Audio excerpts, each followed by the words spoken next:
Dear student, in the last lecture we have seen ecosystem. विद्यार्थी मित्रांनो, मागच्या तासाला आपण परिसंस्था जी आहे तर ती परिसंस्था त्या ठिकाणी पाहिली.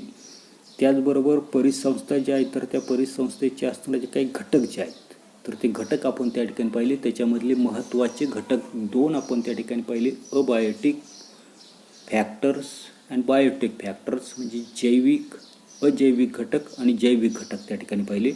तर याच्यामध्ये असणारे जे काही अजैविक घटक जे आहेत तर त्याच्यामध्ये रासायनिक घटक, भौतिक घटक पाहिलेत.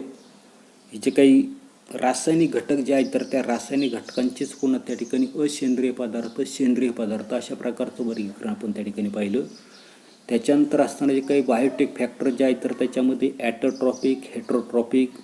त्याच्यामध्ये आपल्या लक्षात येतं नसतं की प्लॅन्ट्स जे आहेत तर त्या प्लॅन्ट्स त्या ठिकाणी प्रोड्युसर आहेत, प्राणी जे आहेत तर ते प्राणी त्या ठिकाणी भक्षक आहेत, सूक्ष्मजीव जे आहेत तर त्या ठिकाणी ते विघटक आहेत. इथपर्यंतचा भाग आपण त्या ठिकाणी मागच्या तासाला पाहिला. याच्यानंतर पुढे स्ट्रक्चर ऑफ अँड इकोसिस्टीम. परिसंस्था ज्या आहेत तर त्या परिसंस्थेची रचना. Living organisms need different types of abiotic factors and they have different capacities to adapt with those abiotic factors. सजीव जे आहेत तर त्या सजीवांना जगण्यासाठी निरनिराळे असणारे जे काही अजैविक घटक जे आहेत तर त्या अजैविक घटकांची गरज त्या ठिकाणी असते आणि त्यांची निर्जीव घटक जे आहेत तर त्या निर्जीव घटकांशी ॲडॅप्ट करण्याची म्हणजे जुळवून घेण्याची क्षमता जी आहे तर ती सुद्धा त्या ठिकाणी वेगवेगळी असते. Some microwaves need oxygen while other don't. एखादा असणारा जो काही सूक्ष्मजीव जे आहे तर त्या सूक्ष्मजीवाला ऑक्सिजनची गरज असते, तर दुसरा असणारा जो काही सूक्ष्मजीव जे आहे तर त्या सूक्ष्मजीवाला त्या ठिकाणी ऑक्सिजन जे आहे तर त्या ऑक्सिजनची गरज त्या ठिकाणी नसते. Some plants need more sunlight while others grow well in shade. तर काही असणाऱ्या ज्या काही वनस्पती जे आहेत, झाडं जे आहेत तर त्यांना जास्त सूर्यप्रकाशाची आवश्यकता असते, तर काही असणारे जे काही झाडं असतील, वनस्पती असतील, या कमी सूर्यप्रकाशामध्ये म्हणजेच त्या ठिकाणी सावलीमध्ये सुद्धा त्या ठिकाणी चांगल्या पद्धतीने काय होताना दिसतात, त्यांची असलेली काही वाढ जी आहे तर ती वाढ त्या ठिकाणी होताना दिसते. पुढे each and every abiotic factors, air, water, sunlight, temperature, humidity affects the biotic factors in the ecosystem. परिसंस्थेमधला असणारा जो काही प्रत्येक अजैविक घटक, उदाहरणार्थ कोणकोणता सांगितलं आपल्याला, हवा असेल, पाणी असेल, माती असेल, सूर्यप्रकाश असेल, तापमान असेल, आर्द्रता असेल, इत्यादी असणारे जे काही घटक जे आहेत तर त्या इत्यादींचा त्यातील सजीवांवर किंवा त्यालाच आपण त्या ठिकाणी जैविक घटक जे आहेत तर त्या जैविक घटकांवर परिणाम जो आहे तर तो परिणाम त्या ठिकाणी होताना दिसतो.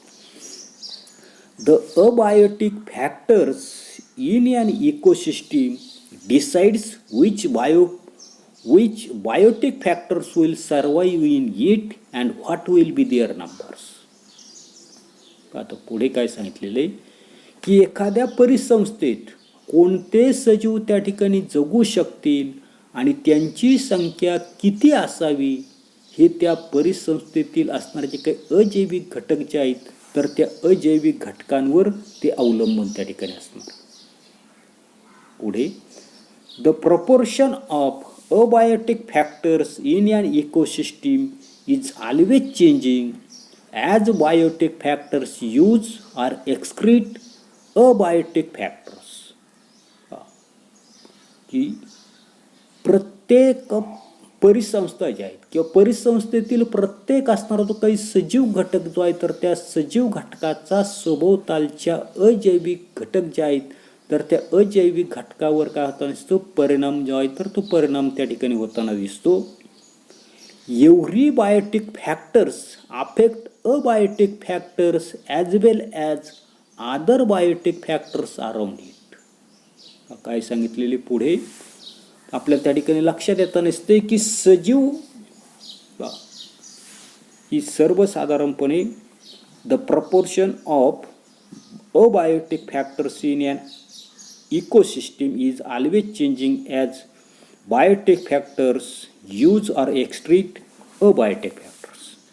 सजीव परिसंस्थेतील हे जे काही अजैविक घटक जे आहेत तर ते सतत वापरत असतात किंवा उत्सर्जित होत असतात आणि म्हणून परिसंस्थेतील जैविक घटक जे आहेत तर त्या जैविक घटकांमुळे अजैविक घटकांचं असणारे जे काही प्रमाण जे आहे तर ते प्रमाण काय होताना दिसते, कमी त्या ठिकाणी होताना दिसते. ते आपल्याला पुढे दिलेलेच आहे. Every biotic factors affect abiotic factor as well as other biotic factors around it. त्याचा काय होताना दिसतो, इतर असणारे जे काही परिसंस्थेतील जे काही घटक जे आहेत तर त्या घटकांवर त्या ठिकाणी परिणाम होताना दिसतो. Every living organism in an ecosystem plays a particular role while living moving an that ecosystem. तर परिसंस्थेमधील प्रत्येक असणारा जो काही सजीव त्या परिसंस्थेमध्ये राहताना किंवा कार्य करताना विशिष्ट अशा प्रकारची असणारी काही भूमिका जी आहे तर ती भूमिका त्या ठिकाणी बजावताना दिसते. The position of any living organism in context to the other living organism and the role it is playing is called the niche. काय सांगितलेले की आपण पाहिले की परिसंस्थेमधील प्रत्येक सजीव त्या परिसंस्थेमध्ये राहताना कार्य करताना विशिष्ट प्रकारची त्या ठिकाणी भूमिका त्या ठिकाणी बजावतो आणि या सजीवांचं परिसंस्थेतील इतर सजीवांच्या संदर्भातलं असणारं जे काही स्थान आणि तो बजावत असलेले जे काही रोल भूमिका जो आहे तर त्या भूमिकेलाच आपण त्या ठिकाणी निची किंवा यालाच मराठीमध्ये निश अशा प्रकारचा शब्द त्या ठिकाणी आहे. For example, a sunflower plant in a garden evolves oxygen in the air and provides food and shelter for the insect like ants, honey bees etcetera. उदाहरणार्थ पहा की बागेमध्ये असणारं जे काही झाड जे आहे तर त्या बागेमध्ये वाढणारं सूर्यफुलाचं झाड हे काय करताना दिसतं, ऑक्सिजन जो आहे तर तो ऑक्सिजन हवेमध्ये त्या ठिकाणी टाकताना दिसतं, उत्सर्जित करताना दिसतं.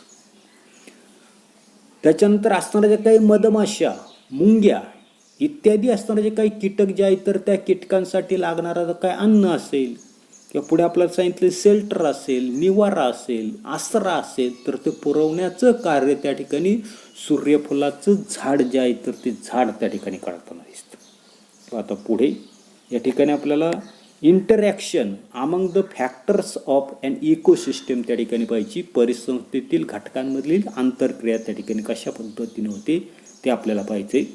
आपण या ठिकाणी सर्वसाधारणपणे अबायोटिक फॅक्टर जे आहे तर त्या अबायोटिक फॅक्टरपासून त्या ठिकाणी सुरुवात करू. म्हणजे सर्वसाधारणपणे आपल्याला अजैविक घटक जे आहेत तर त्या अजैविक घटकांमध्ये आपल्या लक्षात येताना नसते की न्यूट्रिएंट्स आहे, पोषक द्रव्य, सोलर एनर्जी, सौर ऊर्जा, कार्बन डायऑक्साईड, नायट्रोजन, वॉटर, पाणी, मिनरल्स एक्सेट्रा या सर्वांचा अजैविक घटकांमध्ये समावेश होताना दिसतो. आता वनस्पती काय करताना दिसतात तर सर्वसाधारणपणे फोटोसिंथेसिसची प्रक्रिया म्हणजे प्रकाश संश्लेषणाची असणारी काही प्रक्रिया जी आहे तर त्या प्रक्रियेमधून अन्न जे आहे तर ते अन्न निर्माण करण्याचं कार्य त्या ठिकाणी करताना दिसतात. याच्यामध्ये आपल्या लक्षात येताना दिसते की उष्णता जी आहे तर ती उष्णता सुद्धा त्या ठिकाणी बाहेर पडताना दिसते. आता ज्या काही वनस्पती ज्या आहेत, प्लॅन्ट्स जे आहेत तर ते आपण पाहिले की प्रोड्युसर आहेत, उत्पादक आहेत, सजीव आहेत, म्हणून त्याला आपण त्या ठिकाणी जैविक घटक त्या ठिकाणी म्हटले. त्याच्यानंतर पुढे या असणाऱ्या ज्या काही वनस्पती ज्या आहेत तर त्या वनस्पती काय करताना दिसतात की animals consume food from the plants. वनस्पतीनं तयार केलेलं जे काय अन्न जे आहे तर ते अन्न प्राणी काय करताना दिसतात, ग्रहण त्या ठिकाणी करताना दिसतात. पुन्हा आपल्या लक्षात येताना दिसते की असणारे जे काही बायोटिक फॅक्टर जे आहे तर ते बायोटिक फॅक्टरचं आपण मागे त्या ठिकाणी पाहिले की याचं वर्गीकरण जे आहे तर ते प्रायमरी, सेकंडरी, टेरिटरी कंझ्युमर्स. जे याचे काही वनस्पती असतील, वनस्पतीपासून मिळालेलं अन्न त्या ठिकाणी काय करताना प्राणी त्या ठिकाणी ग्रहण करताना दिसतात. पुन्हा हे जे काही प्राणी जे आहेत, ॲनिमल्स जे आहेत, तर त्या ॲनिमल्सचे 3 घटक आपण त्या ठिकाणी पाहिले, प्रायमरी, सेकंडरी आणि टेरिटरी कंझ्युमर. प्राथमिक भक्षक, द्वितीय भक्षक, तृतीय भक्षक त्या ठिकाणी पाहिले. तर याच्यामध्ये चित्र जे आहे, तर त्या चित्रामध्ये आपल्या लक्षात येतं नसते की शेळी जी आहेत, उदाहरणार्थ शेळी काय करता नसते, गवत खाता नसते. त्या शेळीला काय करता नसतोय, सिंह जो आहे तर तो सिंह त्या ठिकाणी खाता नसतो. म्हणजे अशा प्रकारचे असणारे काही बायोटिक फॅक्टर जे आहेत, तर त्या बायोटिक फॅक्टर्समध्ये प्राथमिक भक्षक, द्वितीय भक्षक, तृतीय भक्षक त्या ठिकाणी आपल्याला आढळून येत नसतात. पुन्हा आपल्या लक्षात येत नसतं की हे जे काही प्राणी जे आहेत, तर ते प्राणी त्या ठिकाणी मृत झाले, तर त्यांच्या शरीरामधलं असणारे काही मिनरल्स जे आहेत, तर ते खनिज जे आहेत, तर ते खनिज बाहेर पडता नसतात. कसे बाहेर पडता नसतात, तर हे प्राण्यांची असणारे जे काही डेड बॉडी जे आहेत, तर त्या डेड बॉडीचं काय होतं नसतं, डिकम्पोजिशन त्या ठिकाणी होतं नसतं, विघटन त्या ठिकाणी होतं नसतं. आणि विघटनातून असणारे जे काही खनिज असणारे जे काही पदार्थ जे आहेत, तर ते पदार्थ त्या ठिकाणी मुक्त होता नसतात किंवा द्रव्य त्या ठिकाणी मुक्त होता नसतात. इथेही पुन्हा आपल्याला उष्णता त्या ठिकाणी मिळताना दिसते.